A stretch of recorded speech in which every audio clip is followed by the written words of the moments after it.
양대 시장이 모두 상승은 하고 있는데 수급 자체는 좀 엇갈리고 있는 상황이죠. 거래소 시장에서는 양 매수가 들어오고 있고 그리고 코스닥 시장에서 양 매도가 나오고 있는데 외국인을 기준으로 보자면은 양대 시장에서 뭐 순매수를 하던 순매도를 하던 그 규모가 크지는 않습니다. 관망세를 보이고 있다라는 점인데요. 어떻게 수급상 포인트를 오늘은 만들어가야 하는지 자세한 도움 말씀도 들어보겠습니다.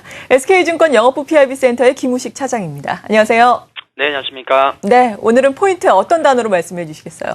예, 답답한 수급을 풀 수 있는 어떤 방법이 없을까 관련해서 수급 포인트 소장 펀드로 한번 가보겠습니다. 요 얘기 좀 최근 나오고 있죠. 출시를 했기 때문에.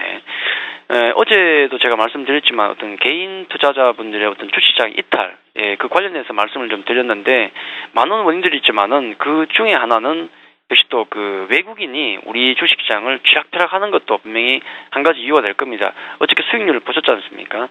거의 뭐 천수답 장세가 지금 돼버렸고 또 외국인이 우리 시장을 사고 있지 않은 이유가 뭘까 많은 얘기 있지만 역시 제가 말씀드렸던 실적입니다. 그거 외에는 없어요.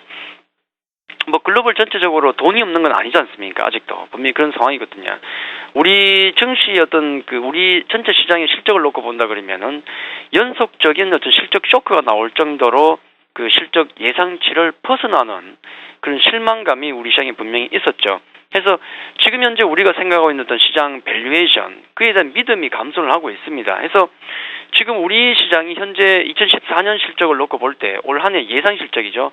이게 그 9배 수준인지 아니면 10배 수준인지 아니면 그것도 아니고 뭐 그 이상인지 거기에 대해서 누가 알겠습니까? 그래서 우리 그 현재 시장에 대해서 그 싸다는 믿음이 없다는 게 외국인 매수가 안 들어오고 있는 가장 큰 이유다 그렇게 봐야 되겠죠. 이런 시장에서 이제 국내 수급 세력들이 좀 결집을 해주면 좋은데 그런 것도 보이지 않다는 점. 최근에 이제 거래소 쪽에 기관 수급이 좀 붙고 있는 것은 그나마 펀드 쪽으로 돈이 들어오고 있기 때문입니다. 그것도 1950 밑으로 깨졌을 때 그 밑에서 들어오고 있는 것이죠. 해서 지금 들어오고 있는 기관의 매수 같은 경우는 단기적인 흐름이다 그렇게 봐야 되겠고요. 결국 우리 시장을 끌어올릴 수 있는 것은 가장 큰 모멘텀은 뭐가 나와야 될까 하는데 실적밖에 없습니다.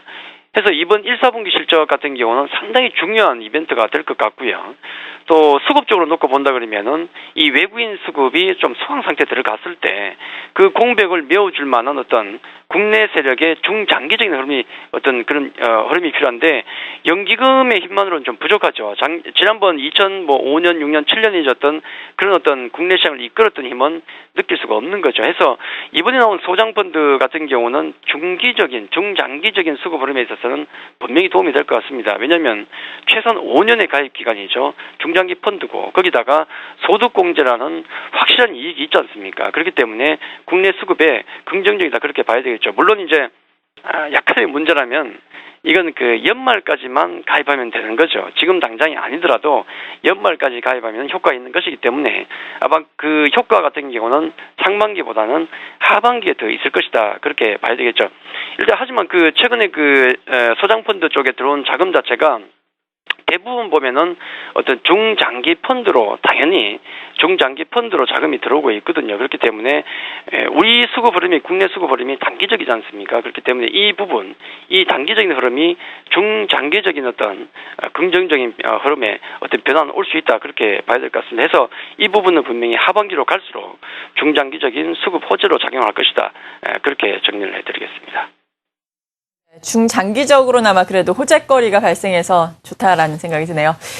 일단 앞서 말씀드린 것처럼 외국인과 기관 양매수가 들어오고 있지만 관망세가 상당히 짙은 하루 업종별로 뭐 종목별로도 크게 특이사항은 없는 것 같은데 그래도 짚어볼 만한 사항들 어떤 것들이 있을까요?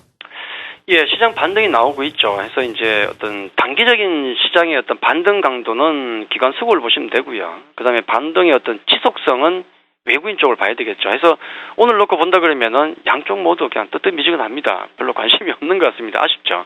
자, 외국인 오늘 한 80억 정도의 거래소 시장 매수가 들어오고 있고 코스닥도 조금 들어오는데 원수 장비 통신 뭐 음식료 쪽에 매도가 나오는데 뭐 그리 크지는 않고요.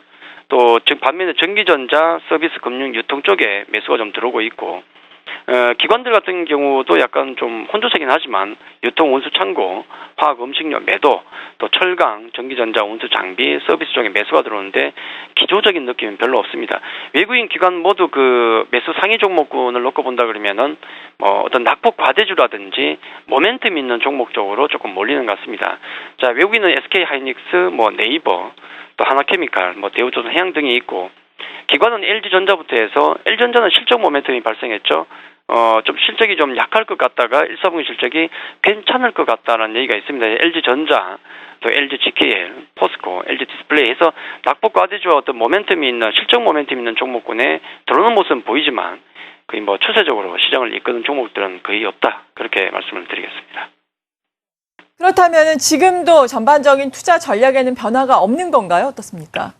예, 큰 변화를 주긴 그렇죠. 우리 수급 시간이니까 수급만으로 시장을 놓고 본다 그러면은, 거래소는 외국인이죠.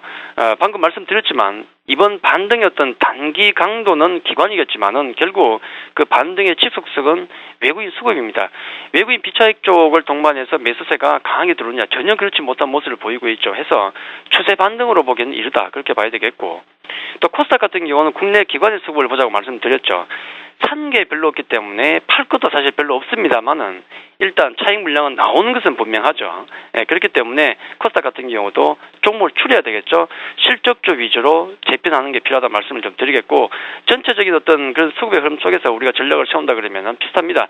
낙폭 과대주 역시 단기적으로 접근하는 게 맞겠고, 실적 우량 개별주 쪽으로만 중장기적인 어떤 그런 트렌드로 가져가야 되는데, 이미 우리 시장은 1, 4분기 실적 시전 영향권에 들어왔다 그렇게 보시는 게 좋습니다. 왜냐하면 지금 오르고 있는 종목, 내리고 있는 종목 보면 대부분 다 1, 4분기 실적 전망이 나쁜 종목은 급락이 나오고 실적 전망이 좋은 종목은 오르고 있거든요. 그래서 이미 우리는 1, 4분기 실적 시전 영향권에 들어왔다. 그렇기 때문에 모든 종목을 실적적으로 맞춰서 짜가는 게 맞겠다. 그렇게 말씀을 드리겠습니다.